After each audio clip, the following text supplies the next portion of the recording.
estudiantes, amigas y amigos de la Universidad Católica de Temuco y a quienes nos están acompañando de otros territorios, buenos días. Desde el año 2010, la Cátedra Fray Bartolomé de las Casas se ha convertido en una instancia académica interfacultades, inspirada en el legado del fraile dominico y en los valores y principios de la Universidad Católica de Temuco. La figura de Bartolomé de las Casas, como patrón de la cátedra, inspira a compartir la perspectiva de los excluidos del bienestar social y desde ahí promover el diálogo y el respeto de la diversidad étnica y cultural, la búsqueda de la justicia y la defensa de la dignidad humana, promoviendo el diálogo y la convivencia ciudadana en una clara conciencia e identidad católica. En tal sentido, la cátedra promueve los esfuerzos de todas las unidades académicas de la universidad por generar conocimiento teórico y práctico en los campos del diálogo intercultural, la justicia, los modelos de desarrollo y la relación educación-cultura.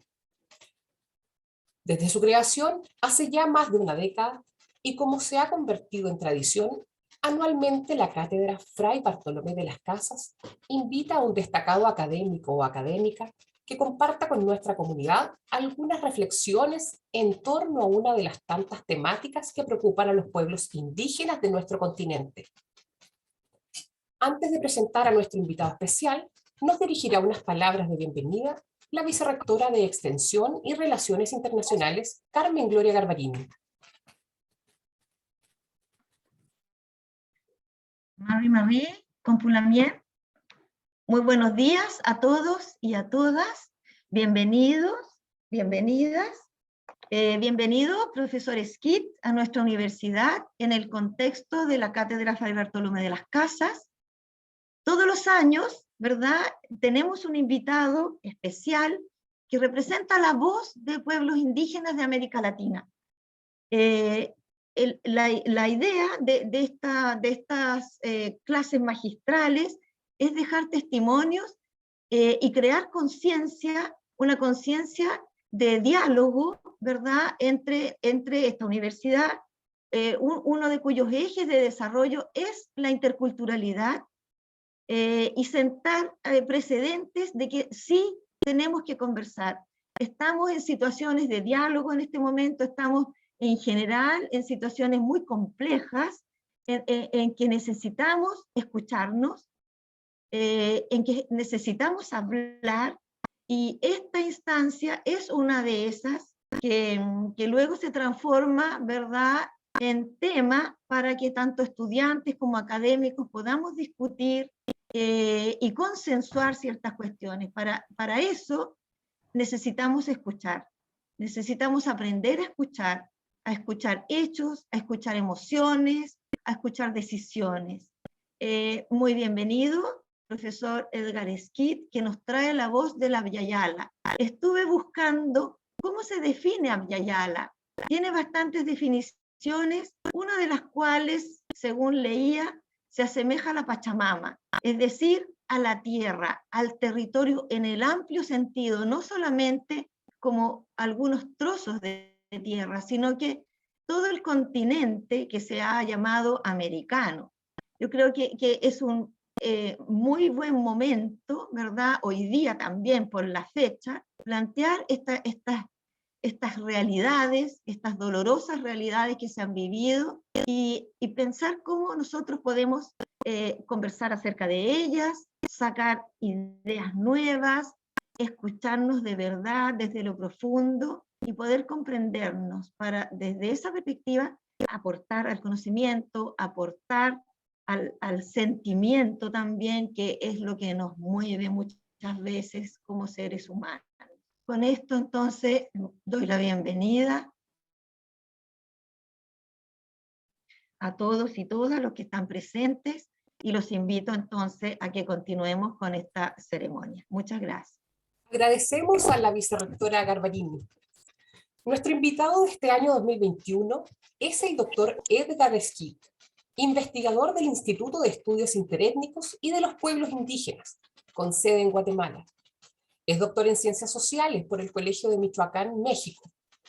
Sus líneas de investigación están vinculadas a la historia de comunidades indígenas, historia de levantamientos indígenas y formación de identidades políticas. A continuación, el doctor José Quibel Lincoleo, profesor director de la Cátedra Fray Bartolomé de las Casas, nos presentará más en profundidad a nuestro ilustre invitado. Adelante, don José.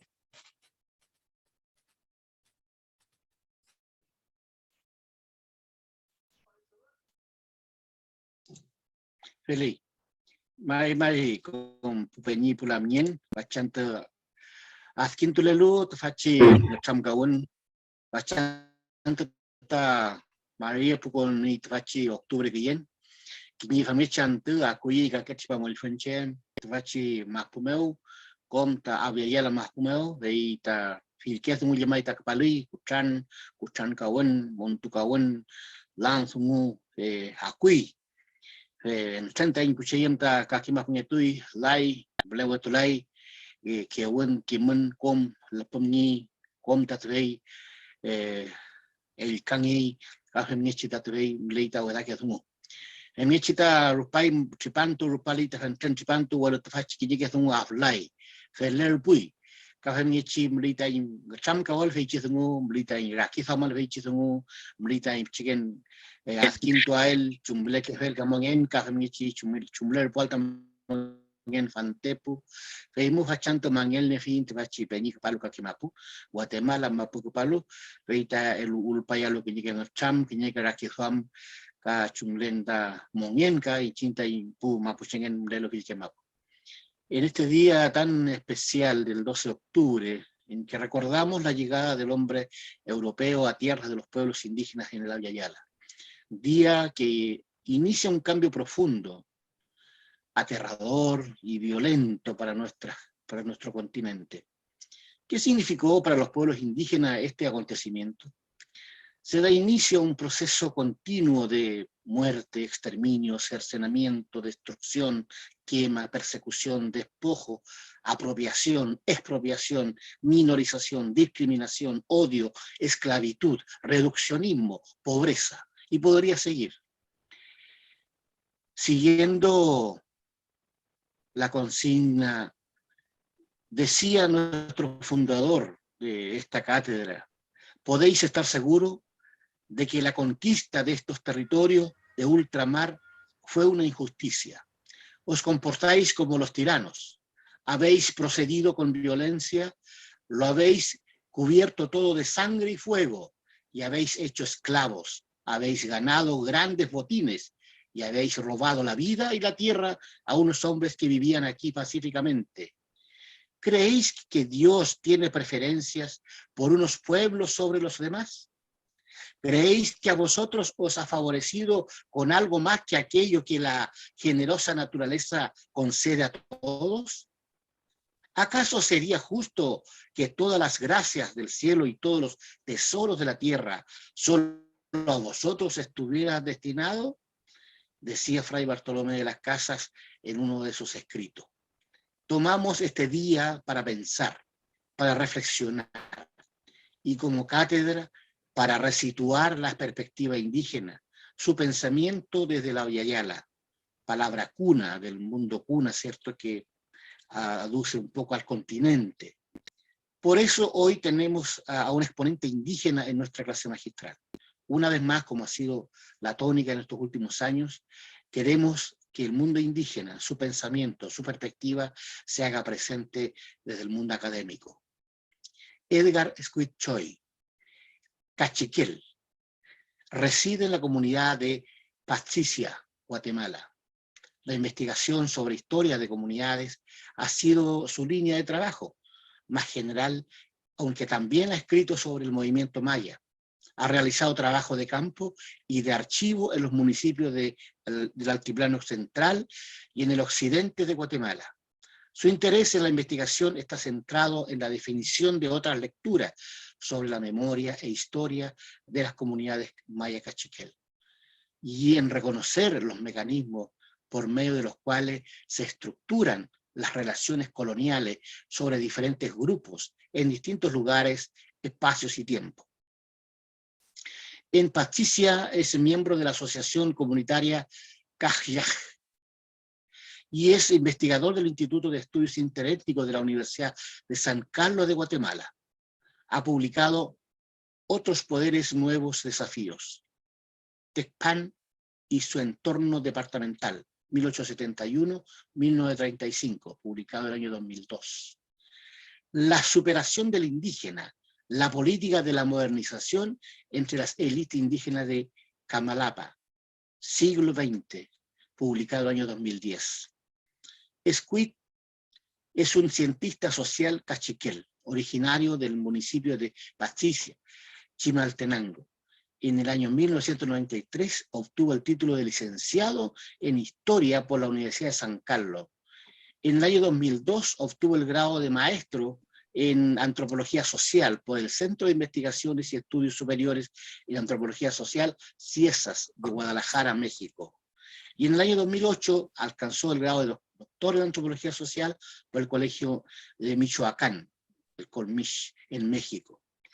Squid fue director del Instituto de Estudios Interétnicos de la USAC en el año 2018 y actualmente se desempeña como investigador del mismo centro de investigación. Hoy día nos acompaña con un tema que se llama El Estado realmente existente, el colonialismo pensado por indígenas de Abya Yala. Hermano Peñi, Edgar Squid, Choi, adelante. Bienvenido a Chile, a Guaymapu, al Mapuche Mapu. Damos las gracias al doctor José Kidel e invitamos al doctor Squid a que dicte la clase magistral 2021 titulada El Estado realmente existente, el colonialismo pensado por indígenas de Abya Yala. Adelante. Muy buenos días y buenos días a todos los presentes y gracias por la invitación para participar en la cátedra. Gracias a José, quien me contactó en principio, y gracias también ¿no? A la vicerrectora Carmen Garbarini por la bienvenida y a todos, ¿no? Para mí es un gusto estar acá, compartir este espacio que ustedes han creado para discutir, para conversar sobre la historia y las condiciones que viven los pueblos indígenas en Chile y en Abya Yala, ¿no? Entonces, cuando estaba preparando esta conversación, esta presentación, pues fueron surgiendo varios temas. Y yo quería comenzar hablando un poco, ¿no? En este sentido sobre el título de la presentación. Es decir, ¿por qué estoy planteando el Estado realmente existente, el colonialismo pensado por indígenas de Abya Yala? Y entonces, cuando nos comunicamos con José, yo le advertía a él que la palabra Estado estaba escrito con minúscula porque quería que se visualizara el carácter polisémico, podríamos decir, que puede tener este vocablo. Es un concepto analítico, pero también es un concepto de uso cotidiano y en la lucha política. Y entonces puede ser usado de múltiples maneras, ¿no? Y en esta charla quisiera usar este concepto, en esta clase quisiera usar este concepto pensando específicamente en la constitución de los aparatos de control o de gobierno que se establecen sobre los pueblos indígenas, pero también al usar Estado de esta manera, estoy pensando en las relaciones que establecen los grupos y las personas en tiempos y espacios específicos. Y entonces podríamos decir que se va a hacer como dos usos de este concepto. Creo que pensando de esta manera, este concepto puede servir para hablar sobre cómo los indígenas o determinados grupos indígenas en Abya Yala están participando en una discusión sobre el colonialismo, tanto en la producción de conocimientos como en la lucha política per se, ¿no? Es decir, como una construcción, el hablar sobre el Estado. En este sentido, los indígenas están construyendo la política en sí mismo. En este sentido, también me parece importante hacer alguna referencia sobre Abya Yala, ¿no? Porque como es obvio, no estoy hablando o no estoy diciendo América Latina. Cuando estoy diciendo Abya Yala, no estoy diciendo América Latina. Y creo que así es el uso general que se ha tenido de parte de los pueblos indígenas. Este concepto, adoptado por muchos líderes y movimientos indígenas desde el siglo XX, tiene todo ese carácter, ¿no?, político. Y en este sentido estoy siguiendo un análisis en donde estoy viendo y estoy escuchando a unos actores académicos que están posicionados.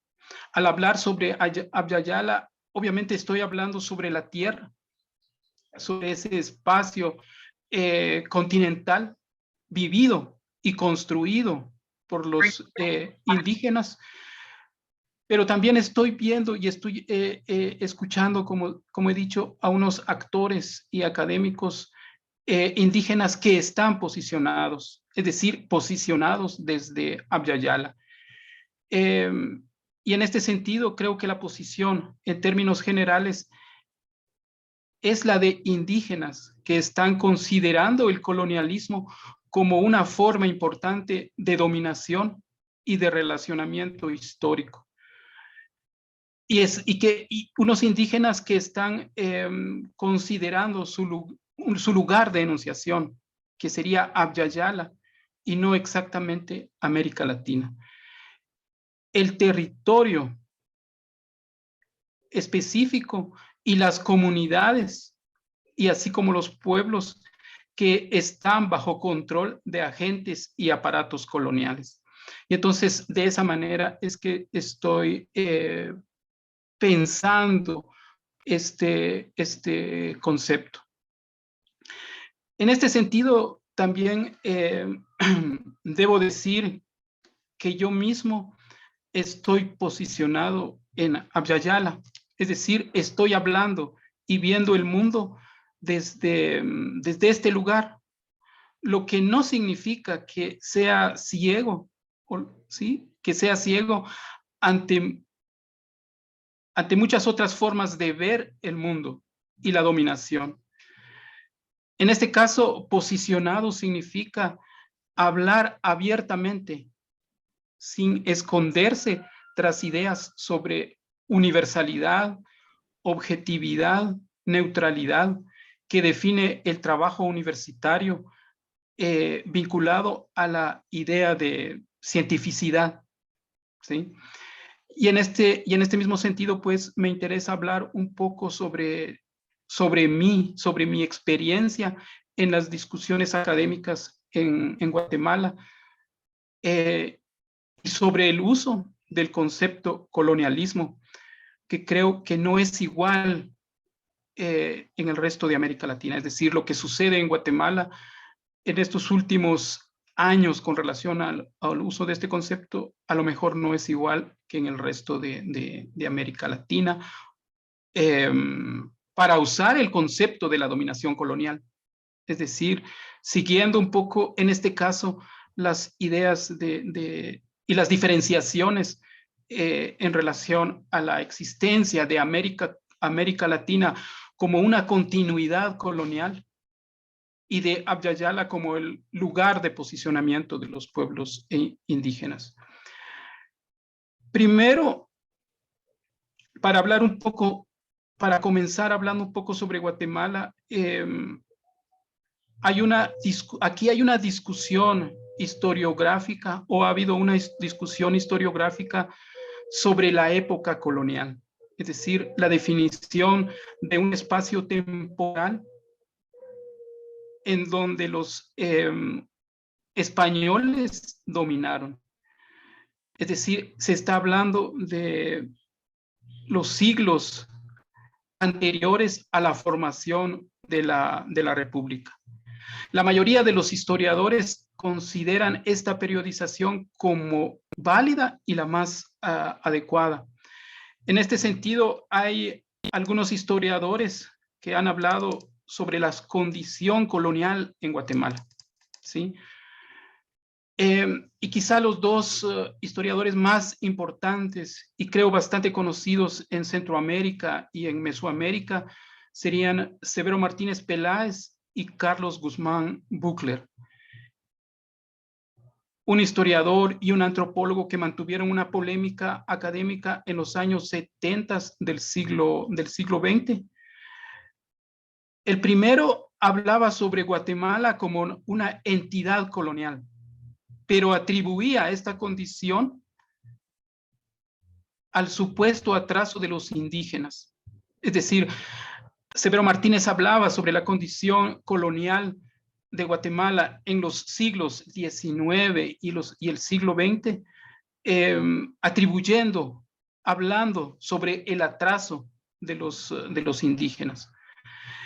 Guzmán Buchler hablaba de una condición colonial desde una perspectiva de la dominación imperial y el establecimiento del colonialismo interno sobre unos pueblos indígenas sojuzgados desde hacía 500 años.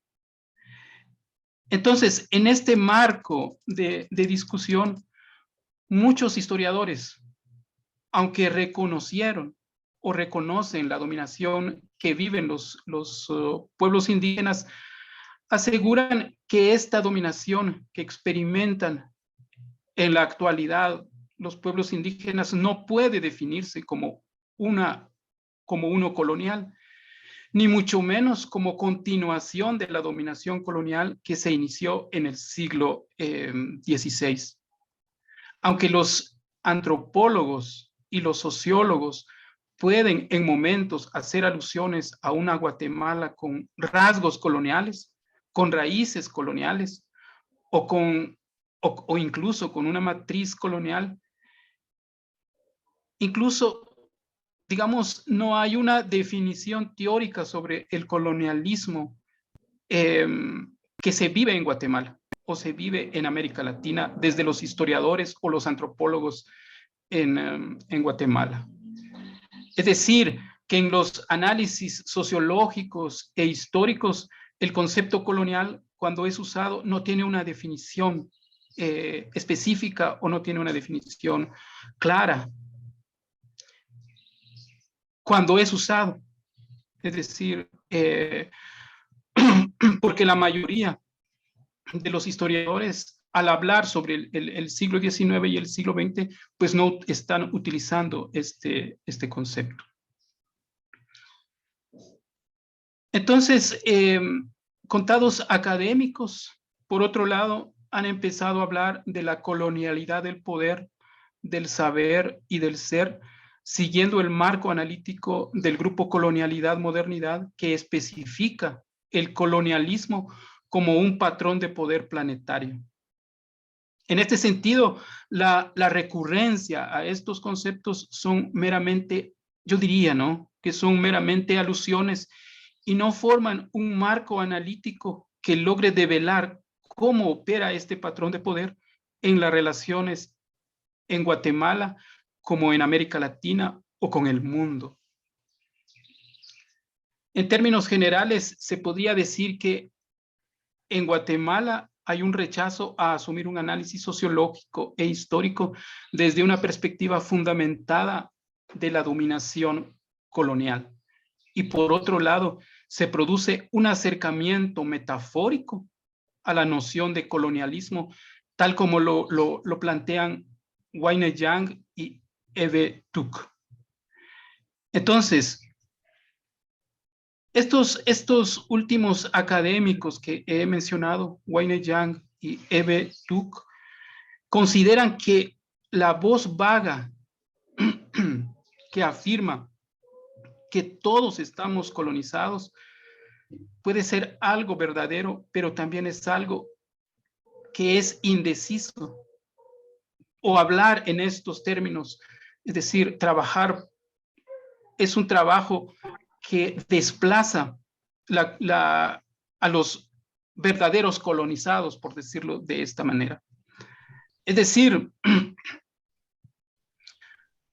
que en Guatemala o en América Latina pueden haber discursos sobre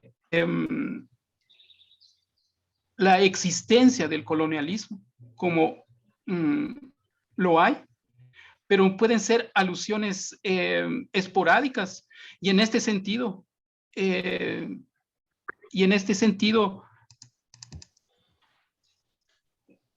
Wayne Yang y Eve Tuck estarían considerando, ¿no?, estas voces como la construcción de metáforas. Entonces, él y ella denuncian que hablar sobre un enfoque multicultural de las opresiones es guardar silencio sobre el colonialismo. En este sentido, son bastante enfáticos al considerar que ellos como académicos están a favor de los pueblos indígenas, y que lo que el colonialismo o lo que más bien lo que la descolonización significaría en este caso es la devolución del territorio. Y entonces eso es fundamental en la propuesta que ellos realizan.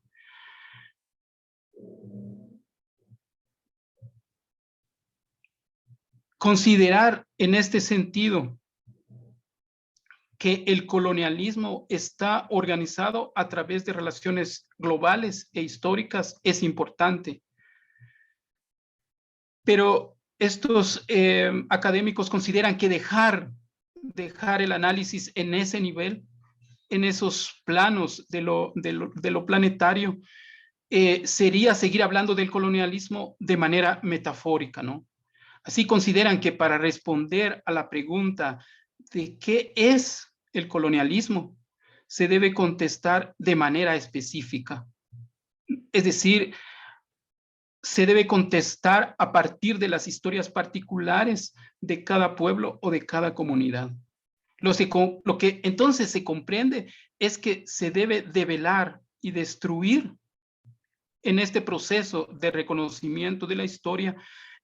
Se debe develar el aparataje y las relaciones que dan vida a estas formas de dominación sobre determinados pueblos, sobre la naturaleza, sobre los animales y sobre los territorios.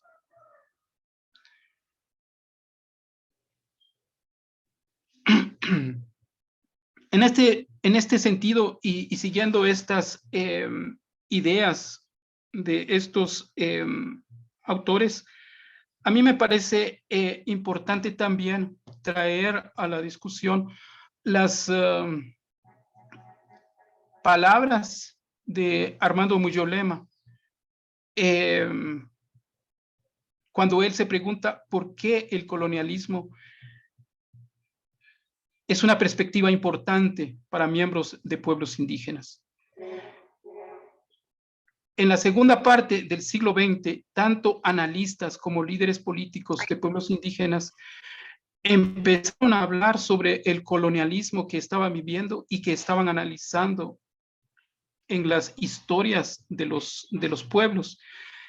El acercamiento a estas ideas estuvo vinculado a las acciones políticas que estaban desarrollando en sus lugares específicos, es decir, los indígenas.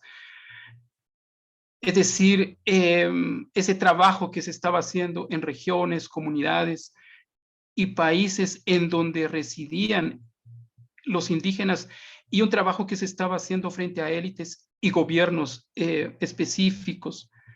En este sentido, la teoría sobre el colonialismo manejado por intelectuales, orígenes y raigambres fueron bien recibidas por intelectuales indígenas con una experiencia específica en un estado realmente existente. ¿Cuál era o es el estado realmente existente? En la segunda parte del siglo XX, los indígenas se encontraron frente a dictaduras militares, frente a la Guerra Fría, el desarrollismo, las dinámicas sociales y políticas específicas con élites regionales y locales, así como la reproducción de una vida comunitaria que daba forma a una experiencia histórica y contemporánea vinculada a la educación, el lugar de las mujeres frente al patriarcado, la reproducción de la vida, la definición del indígena como sirviente y el racismo, ¿no? Ese es como los contextos generales en donde se produce, digamos, el encuentro de los indígenas ante los estados.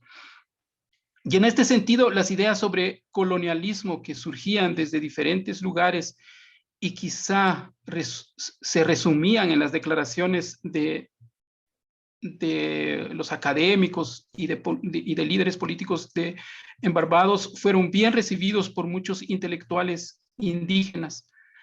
Lo importante en este sentido fue o es que las ideas sobre colonialismo que surgieron desde intelectuales y académicos mestizos, podría decirse, encontraron un terreno no donde crecieron, sino en donde fueron tomados selectivamente para dar forma a un pensamiento indígena sobre las formaciones estatales realmente existentes y vistas desde el lugar específico que tenían los indígenas en los márgenes de la nación y en las comunidades que daban forma a la vida indígena.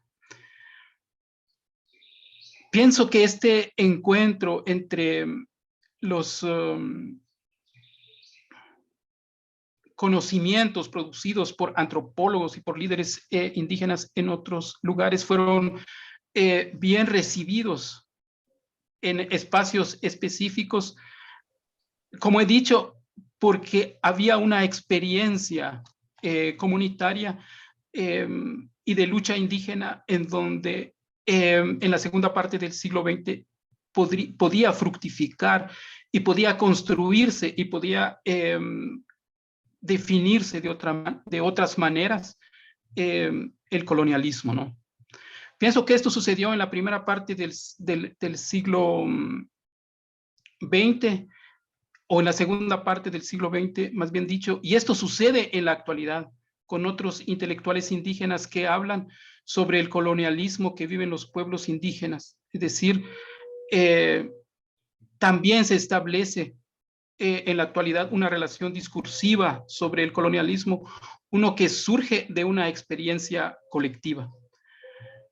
En este sentido, Armando Muyolema dice, por ejemplo, que sus preguntas intelectuales están vinculadas con su experiencia personal ligado a las luchas campesinas indígenas en la segunda parte del siglo XX, en la Sierra Ecuatoriana.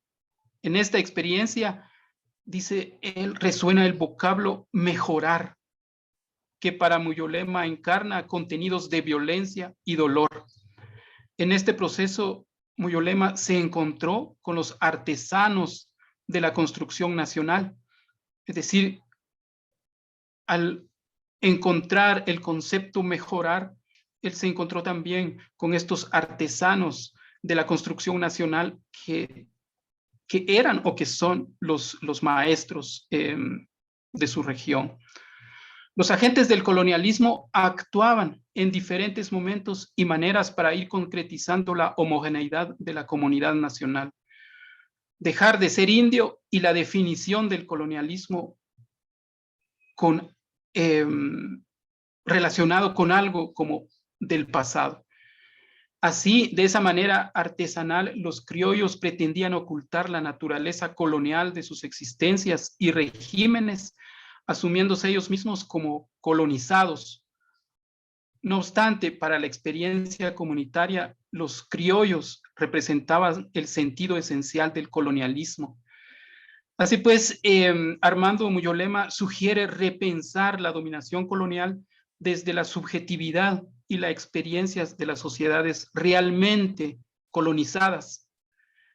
En esta línea, Armando Muyolema vincula esta existencia de los criollos con la definición de algo existente llamado América Latina. En este sentido se pregunta, ¿qué ha significado la idea de América Latina para los pueblos indígenas secularmente colonizadas y cuál es el lugar que ocupan en los términos del debate actual?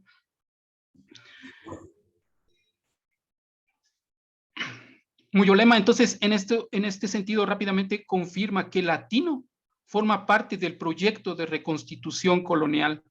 Observa que esta definición tiene diversos contenidos que van desde las políticas culturales, pasando por la definición de una economía política, donde la servidumbre toma vida propia, hasta buscar una posición geopolítica.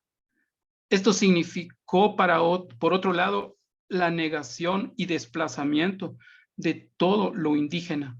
Y en este sentido, el conquistador renombra el mundo, llamándolo la América Latina, estableciendo una disputa por representarla. Me parece importante la perspectiva de Armando Muyolema, que habla de la impostura política de los criollos como el acto de tomar el lugar del otro, del colonizado, para afianzar y legitimar su posición de poder y encubrir la dominación que sufren los pueblos indígenas. En este sentido, los criollos se hacen pensar como víctimas de la colonización y vengadores de la misma, es decir, los latinoamericanos. Pienso que esta perspectiva que nos plantea Armando Muyolema se vincula también a la propuesta de Wayne Yang y Tuck sobre el desplazamiento colonial. Cuando ellos nos dicen que hablar sobre colonialismo sin tomar en serio que el territorio sigue invadido y que siguen operando unos aparatos que dan forma a la opresión y el control sobre las vidas de los indígenas, pues es casi una mentira, ¿no? Entonces, aquí sigue valiendo otra pregunta de Muyolema, pero que transformado un poco en esta charla, podría plantearse como ¿cuándo terminó el colonialismo sobre los indígenas de Abya Yala? En este sentido, no me interesa decir que en Abya Yala y que en América Latina sobreviven rasgos coloniales, o quedarme diciendo que existe una matriz colonial, cuando en realidad el siglo XIX y el siglo XX, como lo afirma mi colega Marco Chivalán, fue un tiempo de actualización del dominio colonial. Es decir, no vivimos a través de una herencia colonial, sino en un marco global general del dominio colonial, recompuesto en los dos últimos siglos. El marco general del dominio colonial se define a partir de un campo de poder que está caracterizado por un trabajo minucioso que busca el despojo y la inferiorización del indígena definible o definido como despojable.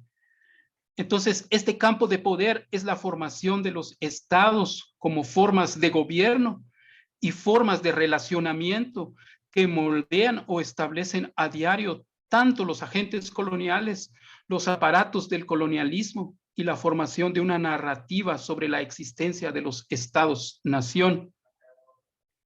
Los estados realmente existentes, en este caso, definieron poco a poco una acción perversa de integración y segregación, cuyo fin más importante fue el despojo.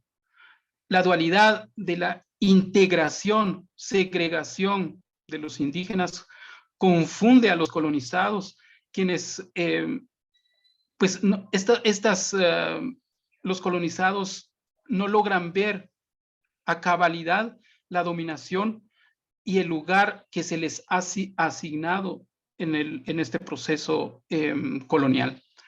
Así, en diversos momentos, el colonizador puede imaginar que tiene derechos, el colonizado más bien, puede imaginar que tiene derechos ciudadanos, cuando en realidad lo que vive es un nuevo acto de despojo. Aquí operan las instituciones como las escuelas, los partidos, los municipios, las universidades, el ejército. El despojo de la energía de los pueblos, que sería básicamente la tierra y lo que la compone, así como la energía o la fuerza de trabajo del colonizado, que ha sido convertido en sirviente. En este sentido, lo que se produce es finalmente el despojo de la vida del colonizado. Obviamente, como lo veremos en este marco general del colonialismo producido por América Latina sobre Abya Yala, se identifica vinculado conceptos como patriarcado, que implica formas de someter y feminizar a ciertos cuerpos y todo lo que eso implica y significa, ¿no? Como debilitar, penetrar, engañar, sujetar. Como he dicho, todo esto vinculado a la servidumbre, que sería como destruir la identidad política, el poder político, sujetar y quitar humanidad a los colonizados. Así, el marco general del dominio colonial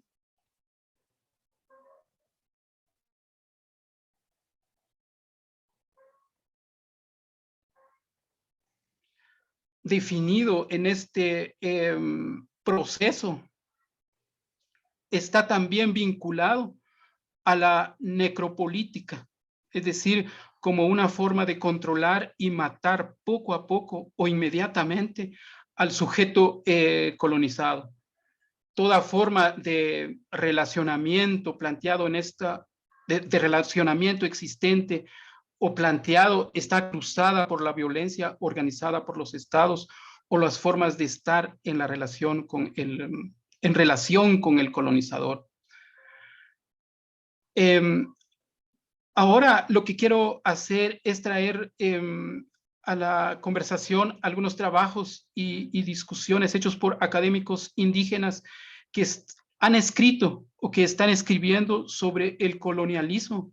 Sus trabajos nos pueden mostrar cuál es el camino que han seguido los indígenas en su acercamiento a un entendimiento de la dominación colonial, qué análisis nos ofrecen para entender el colonialismo vinculado obviamente a los procesos analíticos hechos por los intelectuales ya citados, es decir, Armando Muyolema y de alguna manera con Wayne Yang y Eve Tuck. En este caso, me parece interesante mostrar la forma en que Héctor Nahuelpan y Aura Cumes están abordando diversos aspectos del colonialismo para comprender desde ahí el estado realmente existente y la forma en que los indígenas están asumiendo un lugar en la discusión sobre la dominación colonial. En este sentido, los dos investigadores e investigadora están construyendo perspectivas nuevas sobre la estructuración de la dominación desde la formación de los estados-nación como espacios específicos, pero vinculados con la existencia de la dominación colonial inaugurada en el siglo XIX en la formación de las repúblicas coloniales de Chile y de Guatemala. En este caso, ya hace varios años, Nahuelpan escribió el artículo Formación colonial del Estado y desposesión en Gulumapú. En su escrito afirma que en el mundo real solo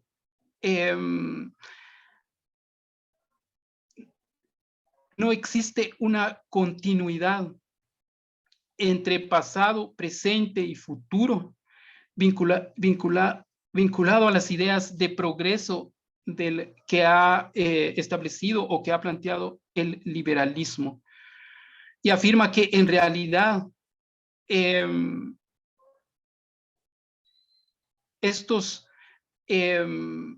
las historias en Chile tienen que ver con modos y lógicas de poder vinculados al horizonte colonial de larga duración. En este sentido, considera que habitar el Estado-nación chileno no es lo mismo para todos y que la heterogeneidad que puede visualizarse en el campo de poder chileno no está vinculado solamente con la diversidad cultural, sino más bien invita a pensar tiempos complejos, densos y abigarrados, dice él, que están fuertemente signados por múltiples contradicciones que son históricas. En este sentido, Nahuelpan afirma que el colonialismo en Chile y Argentina no fue separado en la formación del Estado, no fue superado en la formación de los estados, sino que estos continuaron vigentes y que la historia mapuche en este caso se vincula con esta historia de dominación colonial vigente. El colonialismo chileno en este sentido es configurado por el despojo que ha destrozado la experiencia y memoria mapuche. En este sentido, la versión de la historia mapuche no es la de la independencia, sino la del despojo. El Estado realmente existente es aquel que roba el territorio, la fuerza y la vida de los hombres y mujeres mapuche. Así, citando a Linda Tuay, afirma que el colonialismo del Estado chileno duele y destruye en la contemporaneidad la vida de los mapuche. Aquí creo que es importante considerar que Nahuelpan a lo mejor diría con Arjun Appadurai que para los pueblos indígenas el diálogo con el pasado colonial es algo fundamental para pensar la descolonización.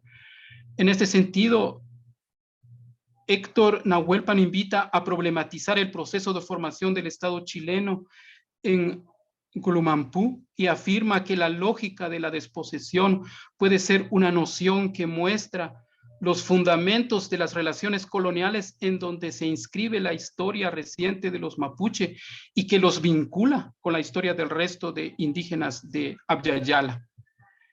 El acto de conquista y de desposesión mapuche ha hecho posible un mundo particular de la construcción social y política del Estado chileno, es decir, ha influido en la formación del Estado chileno y ha colocado a los mapuche bajo la disciplina laboral, religiosa y escolar del Estado chileno, moldeando los cuerpos y las subjetividades mapuche, así como despojando las bases ganaderas, los recursos forestales y la platería mapuche. El Estado ha racializado la fuerza de trabajo y se ha colocado como fuerza redentora en este proceso. El Estado también ha usado la violencia.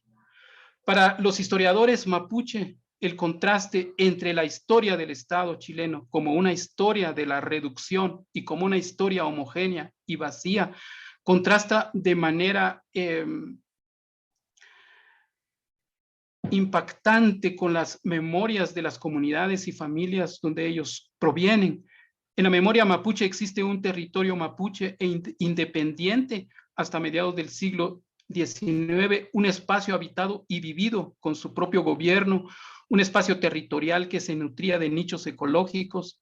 Ese espacio se rememora actualmente como uno de independencia y libertad, y ese espacio también mantenía relaciones políticas con los hispano-criollos. Entonces, la destrucción de este territorio que se produjo a través de estados de guerra contra los mapuche en momentos específicos como la llamada pacificación de la Araucanía y la conquista del desierto, que finalmente quedó metida en un nuevo ciclo de dominio colonial global y la formación de los estados-nación en América. Las tierras mapuches fueron entregadas a colonos chilenos y europeos. Los líderes que enfrentaron la violencia fueron apresados, fueron exhibidos como trofeos, y las mujeres, así como los niños, se volvieron sirvientes. De esta manera, la invasión del Golomampú fue un acto colonial del Estado chileno, intermediario en procesos del colonialismo, igualmente del siglo XIX. Por su lado, Aura Cumes escribió un artículo llamado Patriarcado, Dominación Colonial y Epistemología Maya, que estoy usando para hacer este planteamiento en este momento.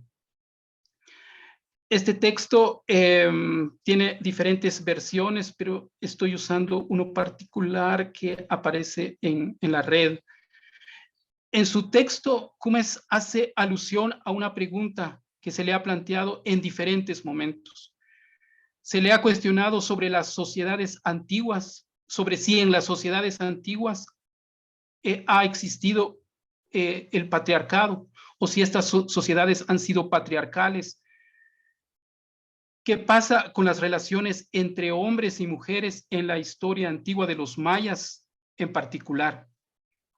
Y en este caso, ella vuelve sobre otras preguntas y se interroga sobre qué dicen los textos indígenas al respecto, pero también interroga al dominio colonial español al preguntar qué relaciones de poder dan lugar al patriarcado y cómo el dominio colonial tiene un lugar en la construcción de las relaciones de dominio entre hombres y mujeres en los pueblos mayas de la actualidad.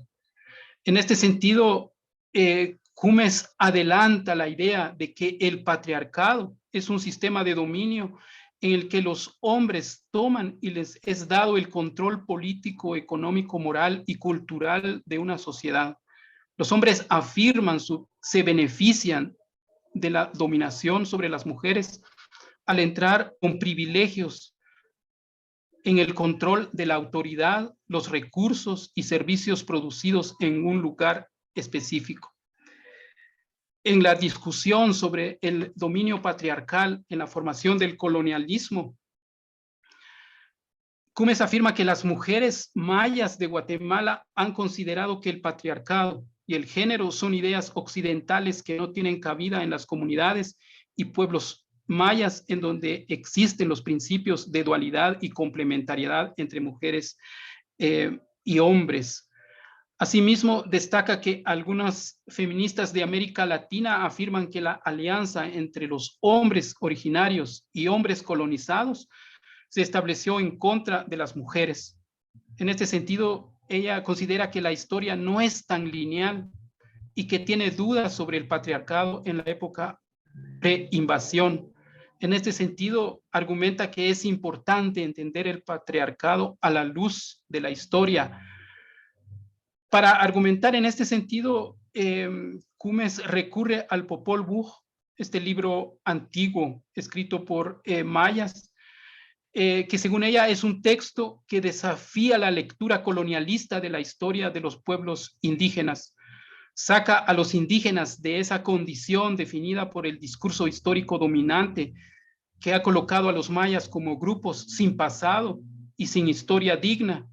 Dice que este libro importa no como idealización del pasado maya, sino como la descripción del pasado de un pueblo que define una política y su humanidad a través del tiempo.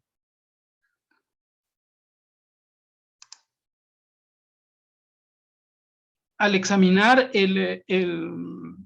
este texto, el Popol Vuh, Cumes encuentra que en este libro surgen las figuras de deidades que al crear al ser de maíz combinaban fuerzas femeninas y masculinas. En este sentido, este texto cuestiona la suposición general de las feministas de que toda narrativa sobre la creación humana es patriarcal. Y es más, ella observa que en este texto los mayas dejaron escrito que en la creación humana también participaron tierra, cielo, animales y personas. En este sentido, lo plural es fundamental en la construcción de una narrativa sobre el pasado. Para Cumes esto es importante, ¿no? Es fundamental. Ella contrasta esta visión del Popol Vuh con lo que se sabe sobre el tratamiento que el patriarcado daba a las mujeres en Europa. Por ejemplo, citando los trabajos de Silvia Federici, que examina la persecución de las brujas que dio lugar al sometimiento de las mujeres en el espacio doméstico, el lugar de la nada y donde muchas mujeres perdieron su estatus de humanas. Y en este sentido, argumenta que la colonización trajo en Abya Yala un patriarcado a través de una extrema violencia. Entonces, la visión del Popol Vuh contrasta con la perspectiva europea, en donde la naturaleza es salvaje, caprichosa, irracional, y que por ello requiere de la fuerza para dominarla. Y en este sentido, Cumes considera que aún si en la época antigua pudo existir alguna forma de dominio masculino, lo que se puede ver claramente es que la dominación colonial debilitó las relaciones y la fuerza interna que había entre hombres y mujeres al construir una división radical, jerarquizada entre hombres y mujeres. En este sentido, afirma que en la dominación colonial, la vida social de los mayas se construyó sobre el sometimiento de las mujeres, que es reproducida a través de aparatos y procesos específicos como la violencia, la ley, la religión. Cumes considera que para enfrentar el Estado realmente existente, los mayas pueden recurrir a su pasado y dialogar con este y construir desde allí lo que se quiere ser. Desde ahí y desde conceptos como Winak, es un concepto en idioma cachiquel, se pueden construir horizontes políticos inspiradores. Ahora Cumes, citando a Hall, afirma que el proceso de liberación de los pueblos indígenas no es un folclore, ni menos una alabanza al pueblo y su pasado, y la liberación pasa por un conjunto de esfuerzos en la esfera del pensamiento con el fin de encontrar la acción que ha dado lugar a la existencia y supervivencia de un pueblo. En este sentido, ella considera que los mayas deben recuperar la capacidad deliberativa, es decir, la que aparece en el Popol Vuh, ¿no? En la creación del humano. Esa capacidad deliberativa que tuvieron hombres y mujeres mayas y que hasta este momento ha sido usurpada por el colonialismo. He citado, digamos, ampliamente estos dos textos solo como para mostrar, para ejemplificar la deliberación y los posicionamientos asumidos por los indígenas en relación a su interés por develar la historia del colonialismo en Abya Yala o sobre Abya Yala.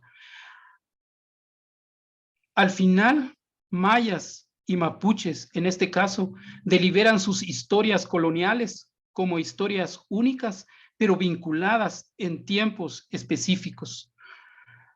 Lo importante también es que en estas voces estos autores nos muestran cómo los indígenas, aun si son reconocidos a cabalidad, si no son reconocidos, digamos, en la academia o no son reconocidos en espacios universitarios determinados, tienen una voz contundente y una voz posicionada sobre la constitución del poder colonial. En este caso, hay un énfasis en la formación colonial de los estados latinoamericanos y en los ejemplos citados se puede observar una firme intención por develar las formas del despojo de la tierra, del territorio y de la construcción colonial de unas relaciones específicas. Por ejemplo, entonces las relaciones entre hombres y mujeres, La historia del Estado chileno y la historia mapuche nos muestran un Estado chileno invasor y destructor de la vida mapuche. La historia de las relaciones de género en Guatemala nos muestran un colonialismo que no solamente invade la tierra, sino que modela las relaciones de género, construyendo de esa manera minuciosa la dominación. En este sentido, cada historia tiene un lugar particular, una forma de ser específico, y no pretende describir la universalidad del colonialismo. Pretende mostrar los caminos de la liberación en procesos de diálogo concreto con el pasado y presente colonial de los pueblos en Abya-Yala. Entonces, esto es lo que he preparado.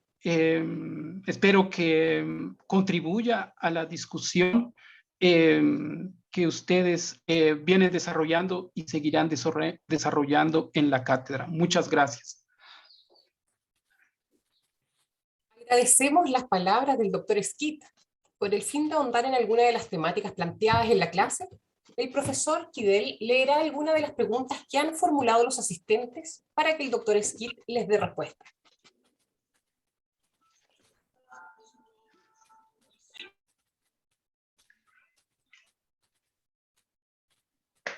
Parece que no hay preguntas, don José.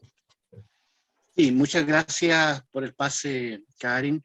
Yo quiero agradecer profundamente las reflexiones del profesor Edgar Schitt. Esta vez no hay preguntas como se hacía en las clases magistrales. Yo quiero solamente hacer dos menciones. Una, que hay nuestros estudiantes del diplomado que tenemos nosotros como cátedra. Hay 5 estudiantes conectados también escuchando nuestra transmisión, y mucha gente que ha estado hoy día, agradecerle esta atención. Pero también quiero aprovechar esta instancia para comunicar una triste noticia, ¿ya? Y que una de nuestras estudiantes de nuestra última promoción, producto de un accidente, ha fallecido. Ella se llama María José Melgarejo. El día de ayer acaba de fallecer y ella fue estudiante de nuestro último diplomado.